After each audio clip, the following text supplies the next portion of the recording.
Good afternoon. I'm Jack Levine with Four Generations Institute, and I'm so thrilled that we have this premier seminar for our Children's Week series of strategy sessions going into the 2021 legislative session.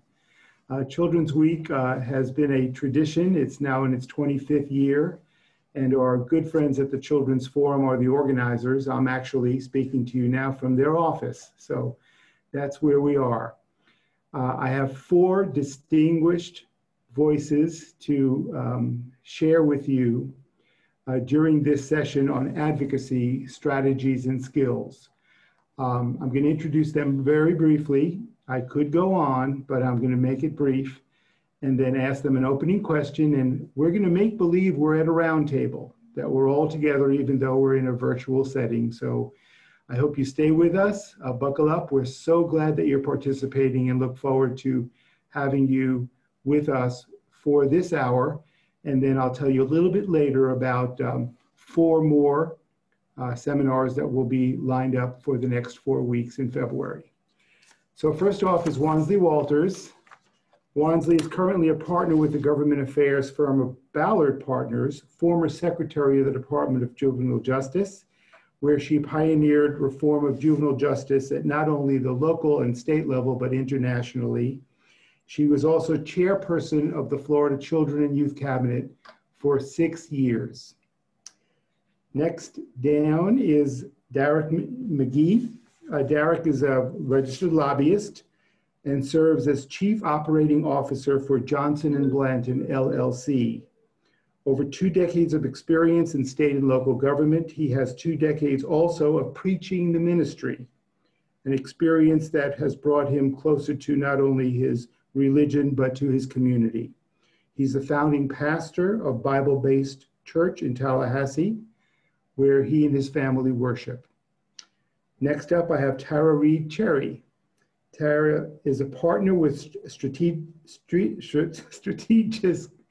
help me, Strategos. Strategos.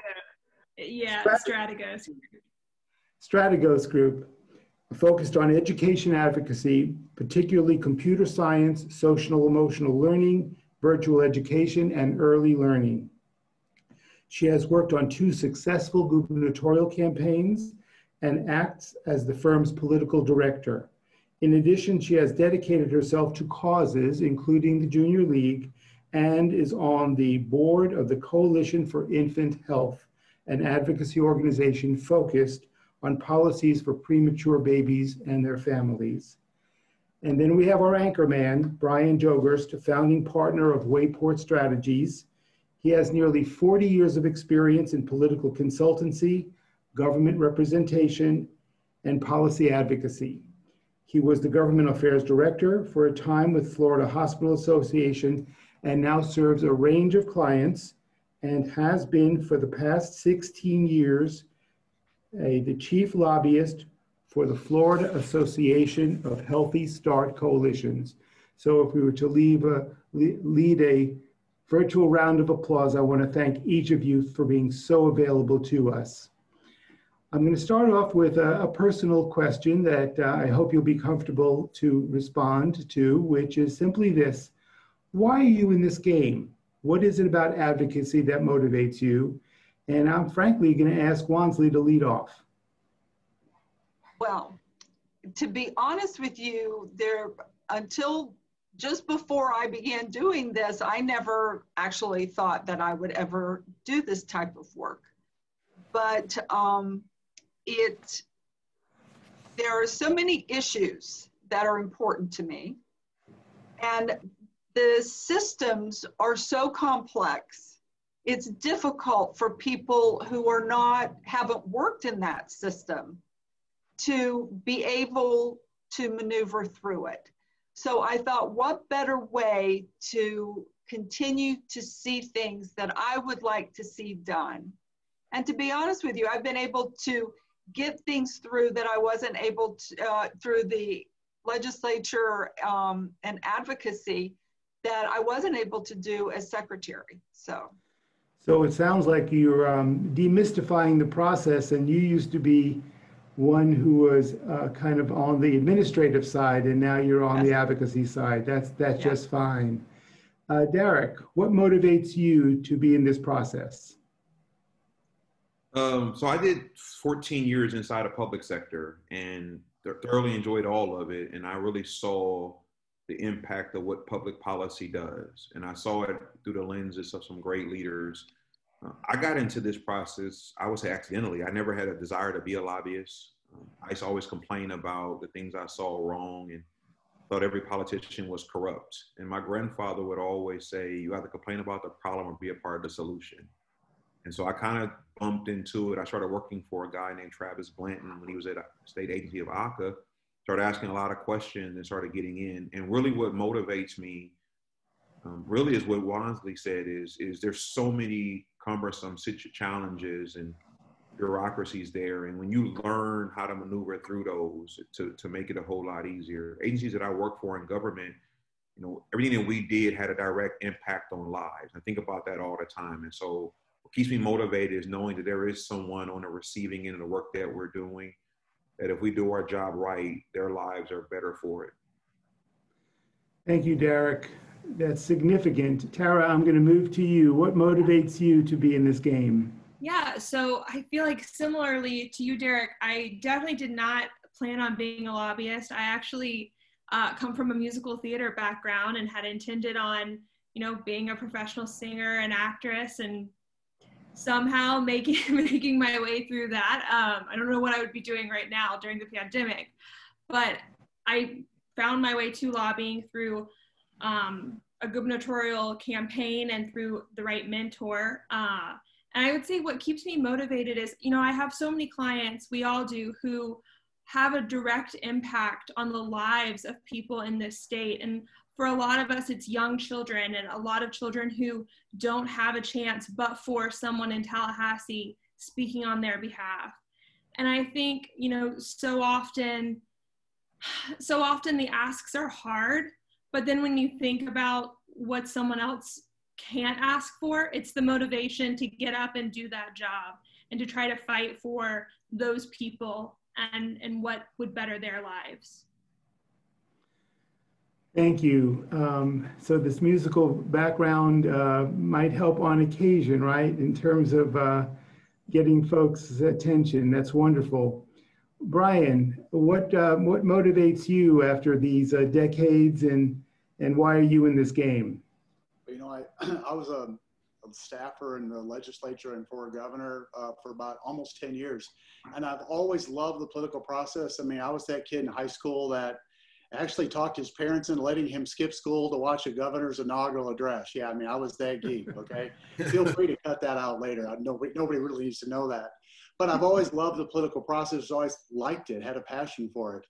But it was kind of towards the end of my working for the last member that I worked for, when there was a lot of activity in healthcare. And so if the member you worked for and you were staff, you got engaged in those issues. And I fell in love with healthcare issues because kind of as y'all were saying, and I've been very fortunate, I do a lot of work for, as you said, for Healthy Start, but I do a lot of work in the pediatric space.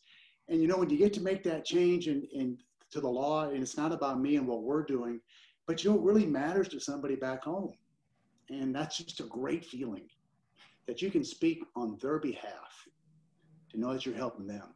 So that's what keeps me. I've been doing it a long time and I still love everything about it. Yeah, that shows, Brian. Thank you so much. I'm going to pick up something that Tara said and get to another category. And Tara said about the people who are making a difference locally. Some of them, some of our audience members are great communicators among their peers because they know each other's words, they know each other's jargon, we can say. But sometimes translating that to communicating with elected officials is a little bit of a barrier. So can you give us a couple of either do's or don'ts or special tips on communication with public officials? How do you find folks could learn a little bit more about how to hone their messages? Is that for me? Yes. Okay. Yeah. So I think, you know, when I'm thinking about and speaking to so many local experts who understand the issues in their respective communities. But like you said, the members aren't necessarily an expert on those local issues. I think coming in with data so often is really important. And I think in addition to data, for a lot of these tug at your heart stories, anecdotal, evidence is always important. And being able to communicate with a member about a story in their own community, of how someone was affected, I think those are important. I do think too, ensuring that you're speaking to staff, and having those relationships. I think, so often, for example, like the healthcare appropriations staff, they know the ins and outs of the budgets, and they can speak to the members when sometimes we can't about things that are important. And so I think, data and then anecdotal evidence, both, which are, two basic things, but I think that they're really important to local members. Thank you. Derek, would you take that one? On the table is the question of what are the best communication styles, and maybe either do's or don'ts or special tips on communicating with public officials and their staff. The first thing I would say is do not ever think that your voice is too silent or you're too small to make an impact.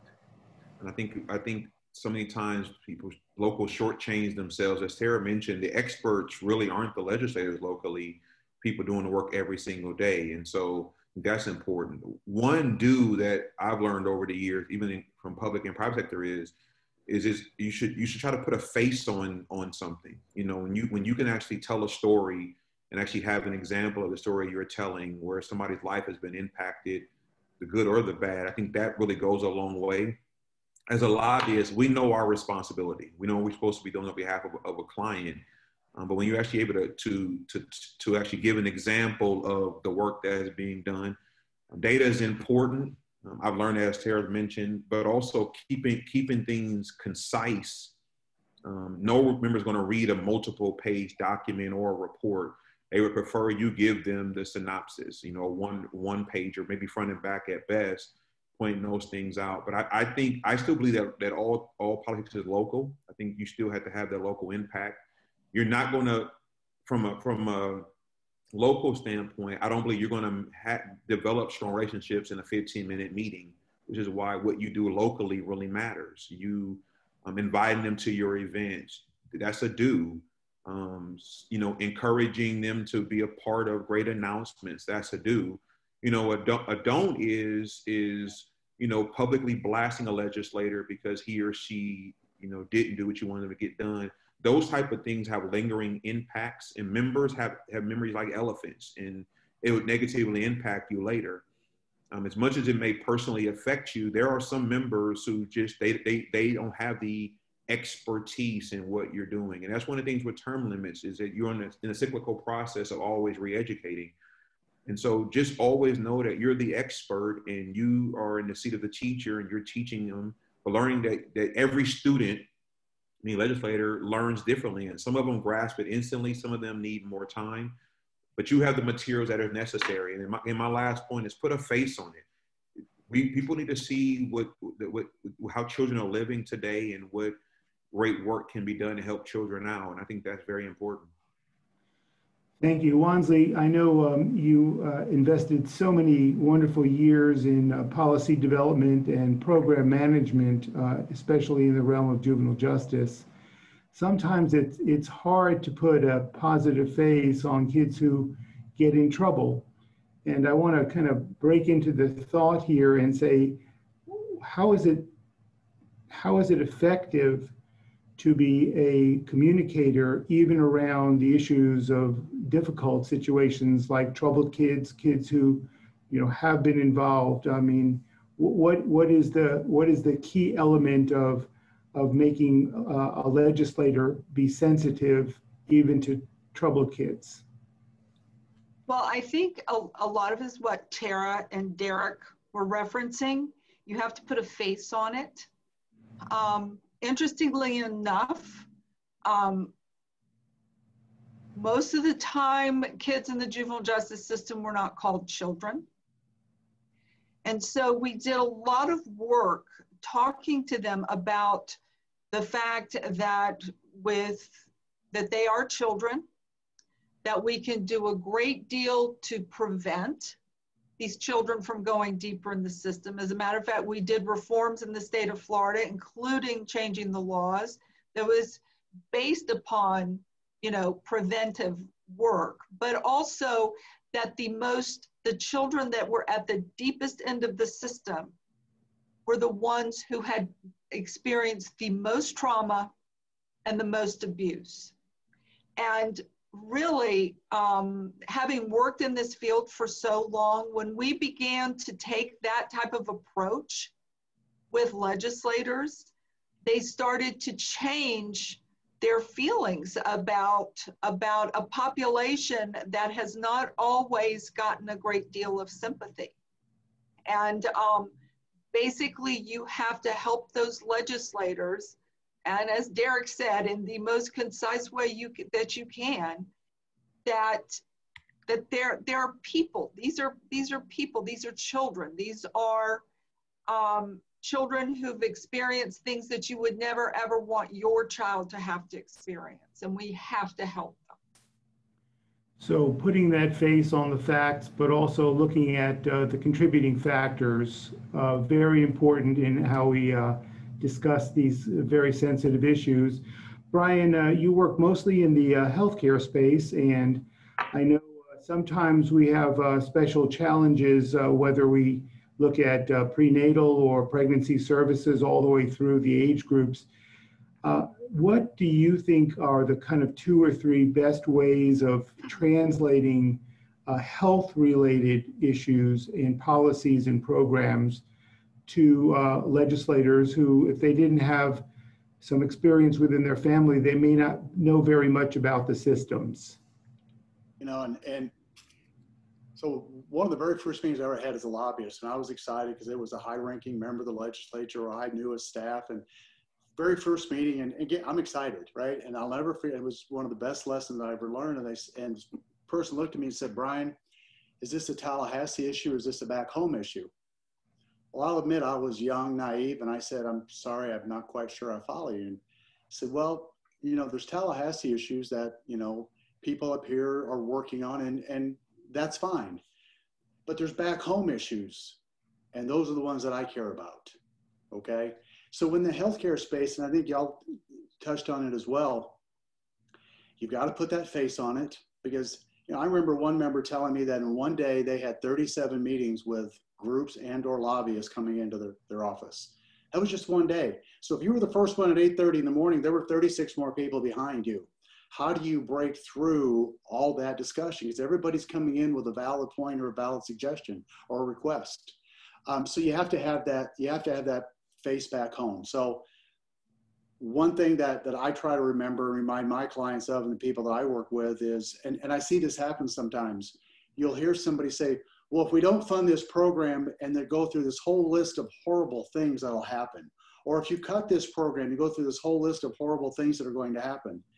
And I've actually had legislators say to me, that budget cut still happened, or that program never got funded.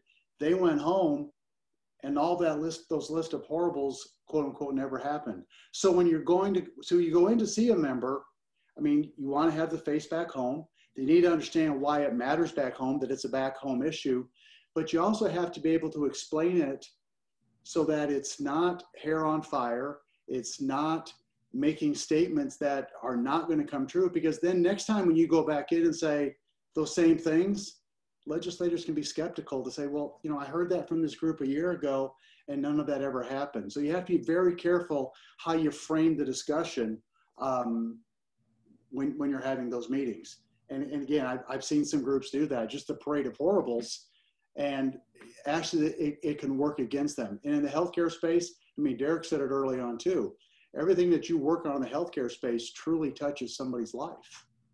And so you have to be very succinct and specific on what the impact is. And I can't say it enough. And Jack, you've heard me say it on some of the other calls that we're on. Why does this matter back home? And that's really how you need to frame it. Thank you, Tara. I want to talk about media for a little bit and ask each of you to think about, is there a role for media, what that role is, and are elected officials interested in media and how media can play a role in our successful advocacy? Yeah, I definitely think it can have a positive role in successful advocacy. I think, like Derek said, you don't want to put a member on blast. You don't want to write some horrible op-ed about how a member didn't do what you wanted or put this on Twitter or anything like that. But I do think that positive shout outs through op-eds, through having, tweets placed or Facebook posts placed, I think those can be really special to members. I actually had a client once, I didn't even know that they were doing this. It was a client based in Seattle, and they don't do Florida work. And they had posted some thank you to Senator Pasajomo for a bill that she had passed that, frankly, they were not even advocating for that here in Florida, but they had heard about it and it was impacting Seattle. And so they wanted to thank her for that. So I just thought that was so funny because she had heard about it and called me to thank me. But I also will say that post-session, we've had a lot of success having clients, like I said, write op-eds, thanking their local members for a special project. Particular client that Wansley's very familiar with is AMI Kids, and they have programs throughout the state, and even when they haven't been successful in the budget, they very frequently write thank you notes and op-eds to these members, thanking them for all the work that they did do to support the program. So yeah, I definitely think that media can have a great impact just in thanking members for the work that they're doing, because they don't often receive praise after session. It's sometimes just, we got in the budget and we're moving on and we're done. Thank you. The role of media, Wansley? Well, I think that like anything else, the more people who know about what you're doing, the more interested people become in it. And that's why I think it was Tara or Derek that mentioned, talking to staff.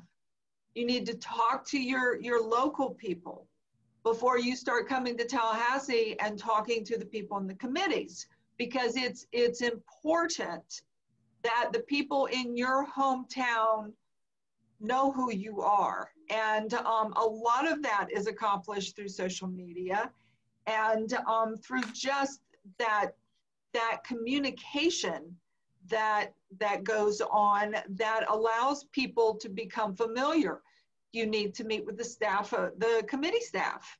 And yeah, having worked in a department, it's also important to have that department support. They need to know what you're doing.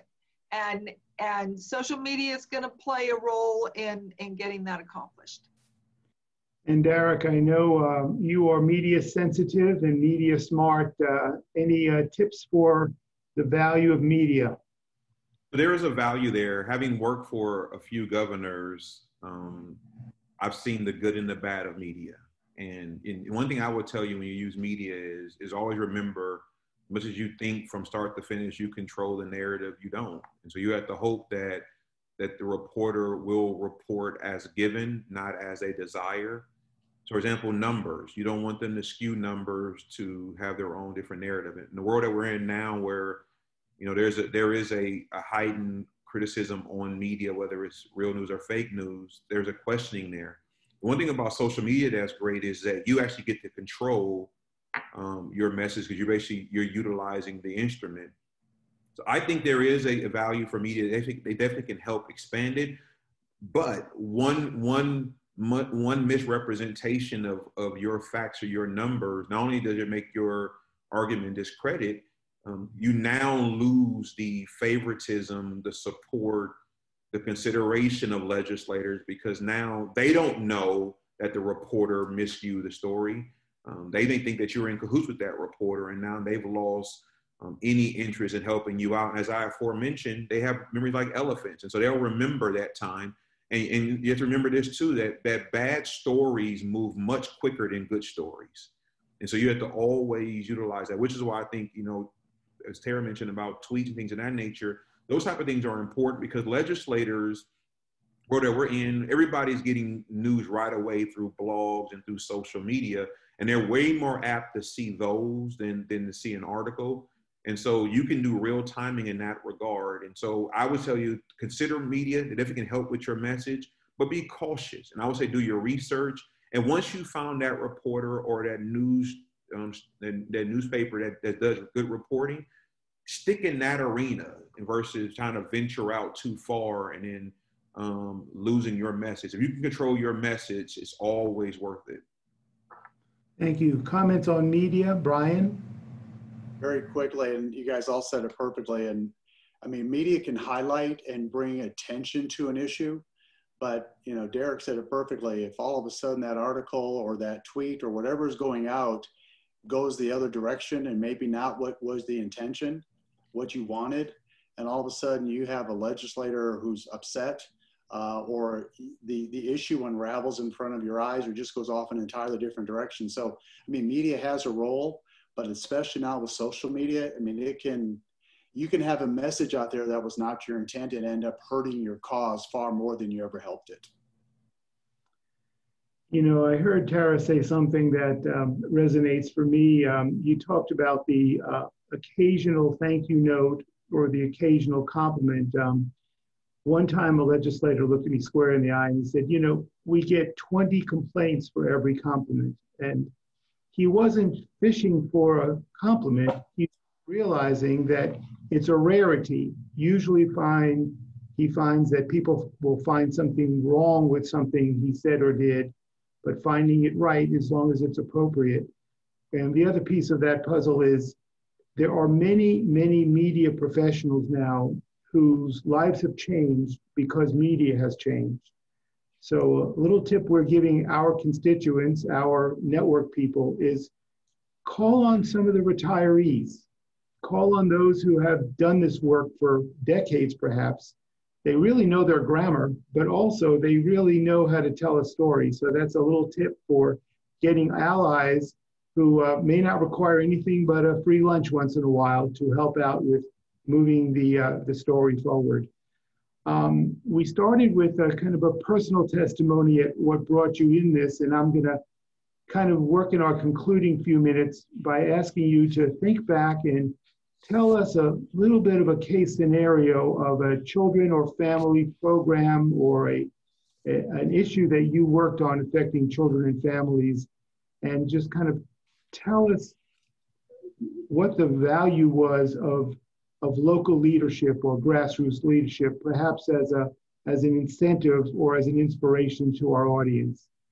Think of an issue that you've worked on that have affected, and maybe even if you're brave enough, the one that did not succeed, but a lesson you learned from that. So give that a few seconds thought, and I'm gonna go to Brian on this first. Kind of had a feeling you were going to do that. I don't know why. I just had that feeling I was going to get to lead off. I worked on an issue a couple of years ago, and it was it's called oral chemo parity. And without belaboring the whole issue, but the way if somebody went to the doctor's office and got an IV chemo treatment, that was treated differently than if somebody went to the pharmacy and got a pill for it. So oral versus IV was treated totally different, and the cost difference was unbelievable. Had been an issue that had been around for 2 or 3 years. A few of us got hired to work on it, and there were a number of advocacy groups who got on board. And I'll never forget the first committee meeting, and this is where I'll go with it. So it's not a children's story, but it clearly affected the lives of many. But we had a young man who was probably in his mid-20s, newly married, and he got up and talked about the IV that he was getting. And it was like $1,700 a month, some astronomical number. Yet if he got the pill form covered by the industry, insurance industry, it was going to be, you know, $50 a month. And I don't have the numbers exactly right, but the difference was tremendous. But when he got up and talked about how it affected him, his real life, again, why does it matter back home? I'll never forget that Senate committee. It went silent as he was sharing his story, what he was up against, what was happening. And we had a lot of advocates that were clearly involved in the issue, but there was one gentleman in particular took to the microphone that day, to the podium. And we've all been in committee meetings and there's always a lot going on. And it just went quiet as he was talking. And I sat in the audience thinking, I think we have a chance this year, because he's putting a face to exactly what he's experienced, how this affects him. Not about what we're saying in the halls, how does it affect him? And the bill did pass that year. Had 105 co-sponsors in the House out of 120 members. Never seen that before. And all 40 members of the Senate. But again, it was that local advocacy, bringing that local attention from people back home and what it meant to them. And it just, it truly made a difference on a bill that had been introduced for 2 or 3 years in a row. Thank you. Wansley, making a difference on a specific issue. Okay, one of the you know, we've made great strides in the juvenile justice system around the country, particularly in the state. And one of the reasons why is that we started to embrace prevention, and also the type of programs that worked with the entire family. There was a day and time when they would just sort of deal with the child and leave the family out of the mix. So those factors made a real difference. And I always thought that those would be a great enhancement to the child welfare system. Of course, the child welfare system was not under my domain, and you know, it's a busy system. So one of the things that I was able to do was to get some programs funded that put family therapy into the homes of people that child protection officers identified as needing help. And they Systemic change. Right. And of course, now there are a lot of changes going on in the child welfare system. And one of those is the implementation of these types of programs around the country. I don't think I necessarily caused that, but I think I was very proud of the fact that we were able to get something like that funded that would help the child welfare system. Thank you. Wonderful, Wansley. Derek. I'll be quick. Mine is I'm working it every day, and it's early learning. It is a personal passion of mine, a professional passion of mine. I'm on a wonderful board of the Children's Movement, and so you know, we are ever working to try to get legislation passed in this arena. You know, when you see the differences in a child's life between those who had an early learning start and those who have not, and you see what their lives look like going forward, it is a clear difference. So that's important. You know, we just passed a Children's Services Council here in Tallahassee for Leon County. I was advocating for that. You know, it's not my normal principle to be looking at tax increases, but I pastor a church, as you mentioned at the beginning, Jack. And when you look at children on the south side of Tallahassee, where my church is, and you see that these are all Title I schools near my church, and they're struggling what this could potentially do for them. Very important. So for me, it has been and will continue to be early learning. And so that's something that every day I'm happy to be a part of that fight to make it better for children. And again, the numbers are what the numbers show, and a child's life is so much better. And one of my arguments to the education system is, you know, it's from birth to death, you know, from cradle to grave. And so early learning is very, very important. You can lessen the budget, in my opinion, in higher education if you start doing things early in early learning. Thank you. Okay, Tara, you're our anchor. Yeah. Individual achievement. Mine's actually quite similar to Wansley's. So AMI kids, I mentioned them already. One of the things that we realized is, you know, so often our students would come to our program during the day, and then they would often go back home to the same situation that they had left that morning. And so it was so hard, I think, for a lot of these students to, during the day, have a positive situation and be around role models, and then sometimes go home to an environment where their parents weren't there, or there was no curfew, or just they just didn't have the family functioning that was necessary for these students. And so we went out and worked on really getting an appropriation to do this and to offer family therapy in the home twice a month for our students.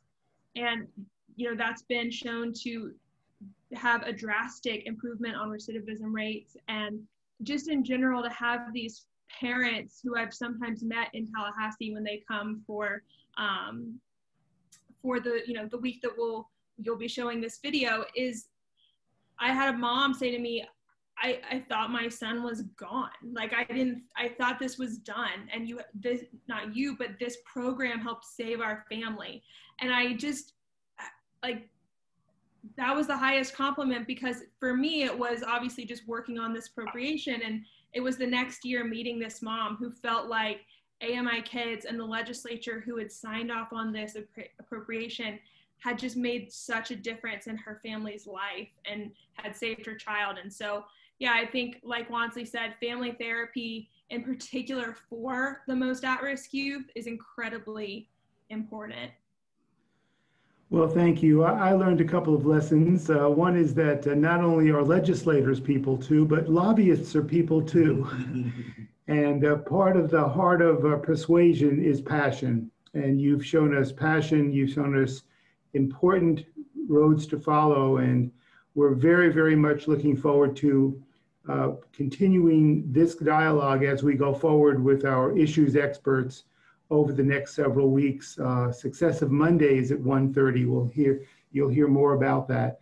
But I want to personally thank each of you for giving us not only this time and talent, but I think we've made some new friendships here, and we've solidified some friendships of many years. So thank you very, very much. I can hear the rounds of applause around the state.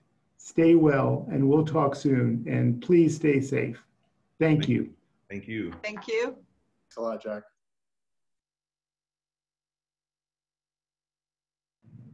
Well, hello. I really put them through the drill, didn't I? Please stay with us. We've got about a 20-minute window for our conversation to continue. We were very, very pleased with the volume of attendees, and thank each of you. I know how busy everybody is, and we are certainly looking forward to moving forward. We have Tara Reed, Cherry, staying with us. And thank you so much, Tara. I know how wonderful your passion is for so many good children's causes. To pick up a theme, and we'll take some questions in a moment, is really the theme of the power of persuasion could be the power of prevention. And I usually define that as keeping bad things from happening. Public policy, you know, is about laws and budgets, but it's also about people too. So can you speak for just a few more minutes about why prevention and maybe your affiliation with this National Council working on infant health is so moving for you? Yeah, and Jack, I think, you know, in addition to that organization, I think, you know, AMI Kids is another perfect example, and working with the Children's Movement of Florida, which, like you said, it's keeping bad policy from impacting our students. But I do think that when it comes to a lot of these issues, children's issues in particular, you know, the legislature, they want to help. They want to support kids in any way they can. And, you know, Derek talked about his work on early learning and how there's been proven evidence that if we start, you know, educating young children at an early age, we can really save money in the long run, because it's investing early, and we're, you know, creating sort of a prevention system, I suppose, for the rest of the child's life.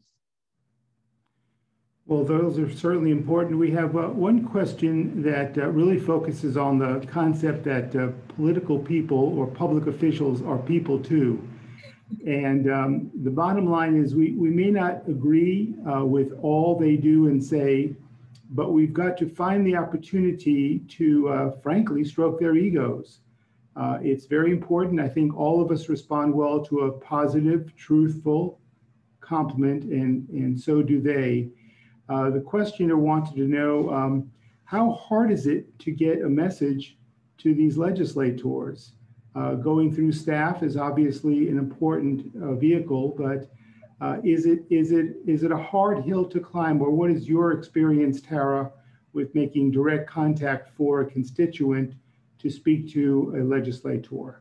I think the note about staff is incredibly important. I think that so often, you know, legislative aides, they don't even get enough recognition. The work that they're doing typically, especially within their communities, is so important.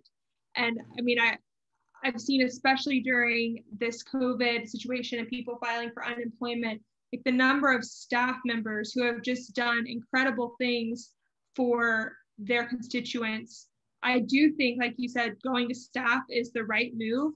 And, you know, typically that staff member is going to be able to filter messages to the legislator if they need to go directly there, or to be able to answer them themselves. I also think, you know, we talked about in our recording sort of the power of social media and being able to say thank you via a tweet or a Facebook post. You know, so often they're negative, but we can say something nice. And like you said, a genuine thank you or compliment is always appreciated.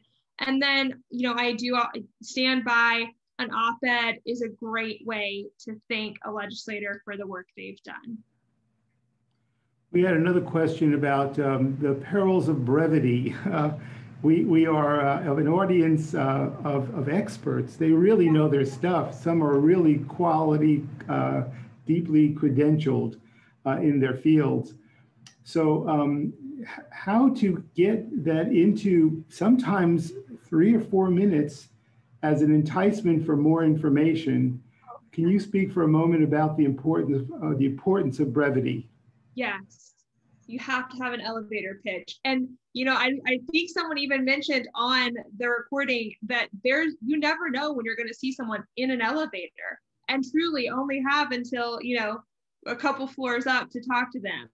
You know, I think having either data that someone can easily remember, or that important story that they can relate back to and say, you know, I heard a story about this community, and they can, you know, find it that way.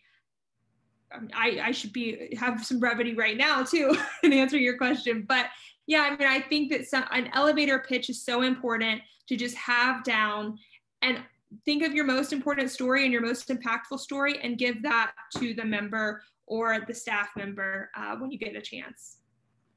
You know, I was once told about a historic fact that I love to share on the topic of brevity. I'm not sure many people know this, but in 1863, a speech was delivered to about a crowd of about 1,000 people in the pouring rain.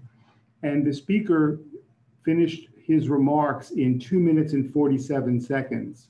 That happened to have been Abraham Lincoln at Gettysburg. Now, I'm not saying we're all Lincolnian, but I am saying that sometimes some of the most memorable things that we say can be scaled into a 3-minute presentation. But sometimes the 3-minute presentation ends up to be an invitation for 15 minutes. Right. In other words, the depth of that. So it's kind of like an appetizer for the main course. And the same with media. Media does not need to know all we know in our great professional careers about a subject. They need to know what the key elements are and what the decisions are on the table. And then moving them to find out more information is key. We have another question about the purpose of preventive programs. And again, from prenatal care all the way through teens and really into the later stages of life, keeping bad things from happening. And the questioner wants to know, if we've got the prevention data at hand, how come it's so hard to get the adequate budget investments in prevention? And we know we have examples that we have gotten more, but should this be the era of prevention? What do you think, Tara? Sure. Yeah, I mean, I certainly do. And especially in my work with early learning and with juvenile justice, I think that prevention investments are of the highest priority. I think the reason this doesn't happen is, resources are scarce and everyone's got different priorities. And at the end of the budget negotiations, so often we're trying to solve for a problem that we see right in front of us right now. And those problems exist all over the state.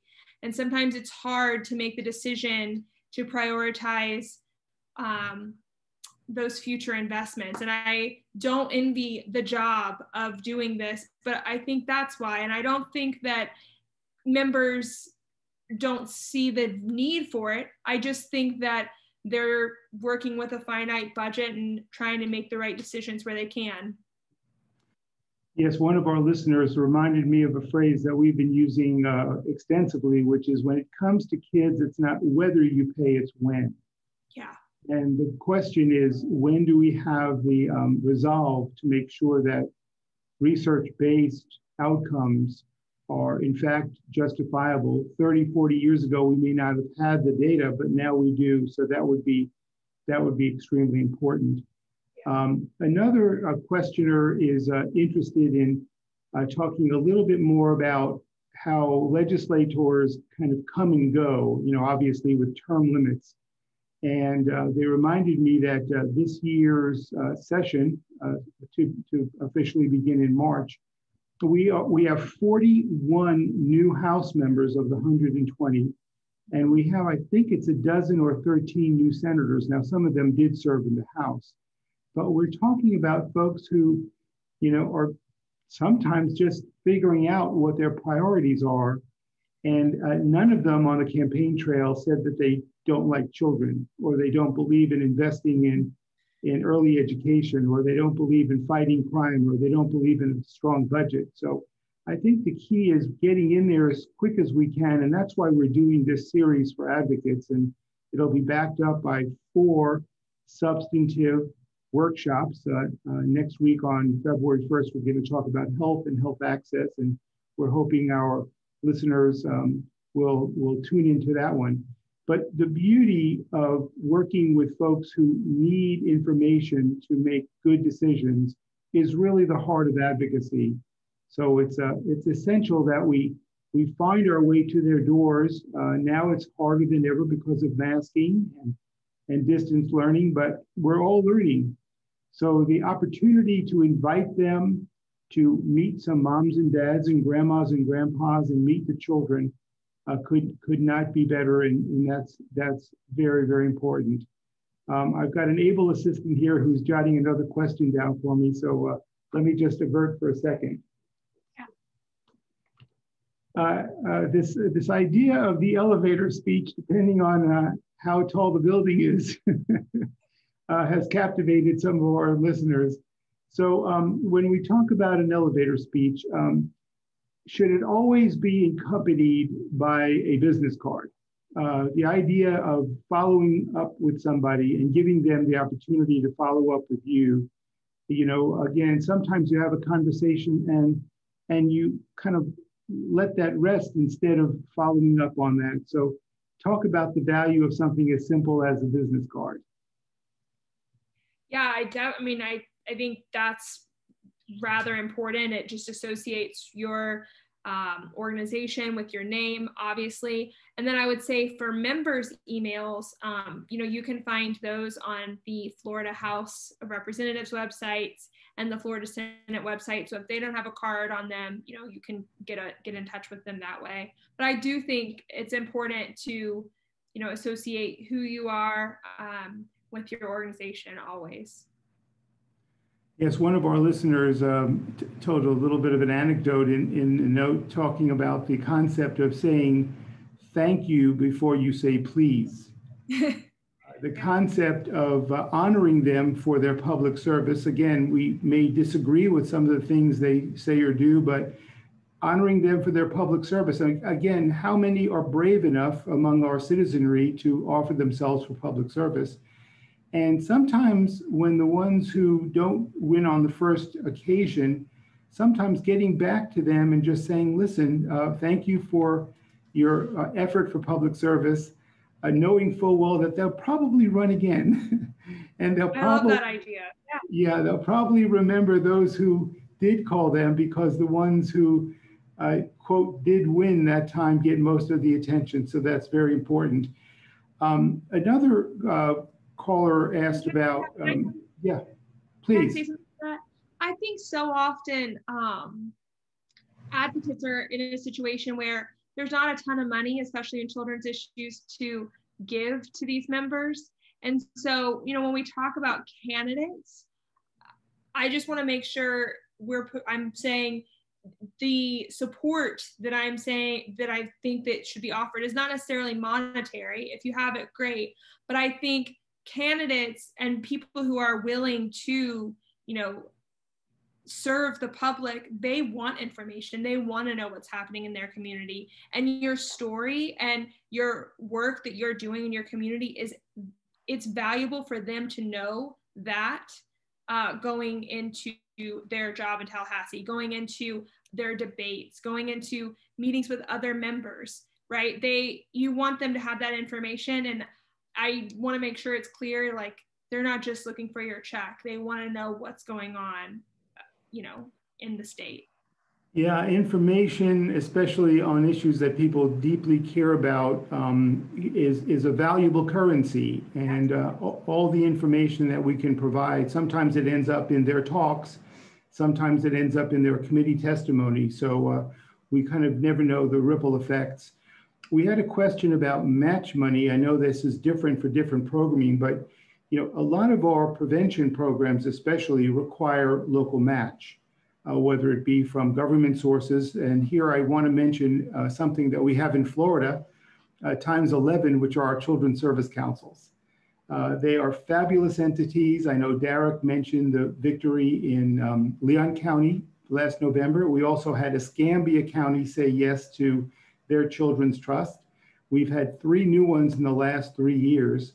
And now we have 11, except we have 67 counties. So we have a ways to go, but some major counties, as most of us know, Miami-Dade, Broward, Palm Beach, the other Treasure Coast counties of Martin and St. Lucie, and of course we have Hillsborough and Pinellas. So as we look at the map, the idea of securing match money could come from another public source like a Children's Service Council, but it could also come, of course, through philanthropy. And this intersection between private giving and public funding is very, very real. We also had a question that spoke to partisanship. And again, some people choose to be more active in partisanship, but I caution everybody to have balanced partisanship. If you look at your boards of directors, if you have a 15-member board, I would say to have at least 7 and 7 and maybe a couple who are not really affiliated. But I think that balance is important because none of our kids are Republican or Democrat.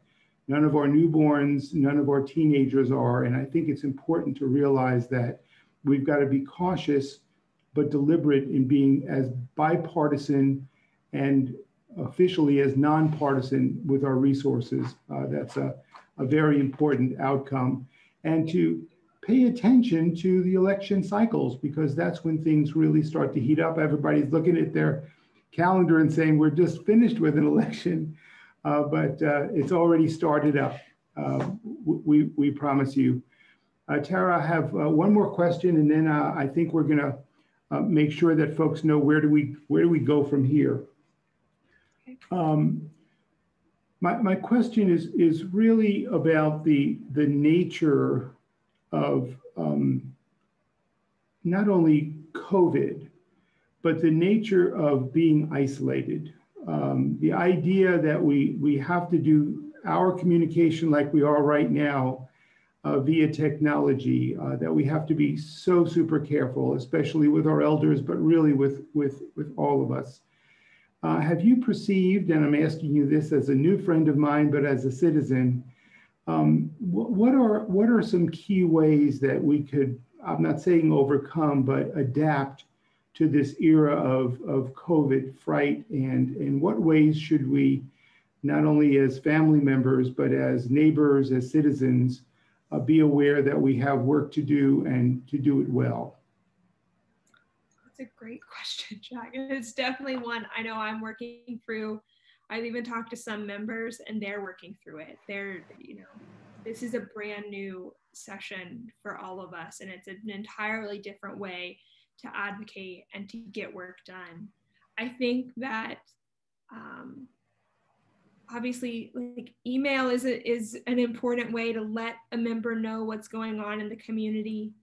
I think that there are a lot of webinars going on offering a time to, think about how to say this, but if your organization has important information that you want to give to either a member or other leaders in your community, city council, city commission, I think offering some sort of webinar as a learning experience is valuable.